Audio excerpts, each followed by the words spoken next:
जिस देश में ओहदेदारों से ओहदे न संभाले जाते हों, जिस देश में जान के रखवाले खुद जान ले मासूमों की, जिस देश के आदिल बहरे हों आहें न सुने मासूमों की, जिस देश के हाकिम जालिम हों सिसकी न सुने मजबूरों की, उस देश के हर एक हाकिम को सूली पे चढ़ाना वाजिब है, उस देश के हर एक जालिम को सूली पे चढ़ाना वाजिब है।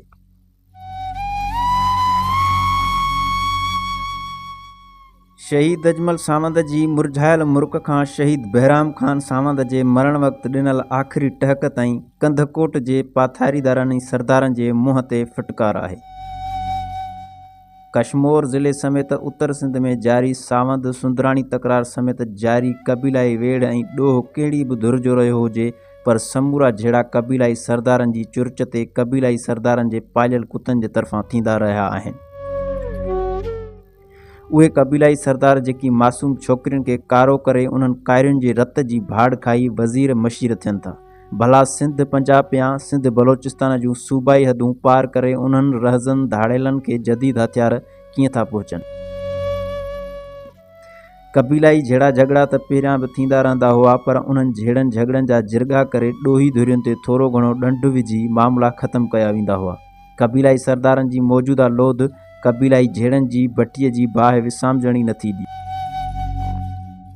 सुंदराणी सरदार पंहिंजी ज़ाती अना ऐं कूड़ी कबीलाई कोड़की क़ाइमु रखण जे लाइ सिंध जे हिकु ख़ूबसूरत शहज़ादे शहीद प्रोफेसर डॉक्टर अजमल सावंत खे क़त्ल कराए छॾियो, जंहिंजो कंहिं बि कबीलाई वेड़ सां को तालुक़ु ई न हो।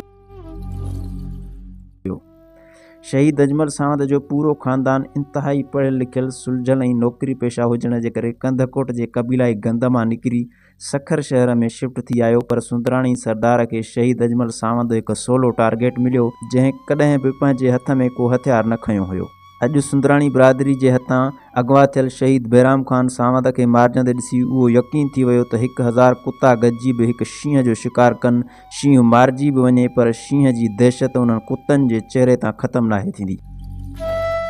अॼु सिंध जे हिकु बहादुर ग़ैरतमंद पुट शहीद बहराम खान सावंत जे मरण वक़्तु ॾिनल आख़िरी टहक ॿुधी सुंदराणी सरदार ते सुंदराणी धाड़ेलनि खे सिंध जे हर हिकु कबीलाई सरदार ऐं पाथारीदार, सिंध पुलिस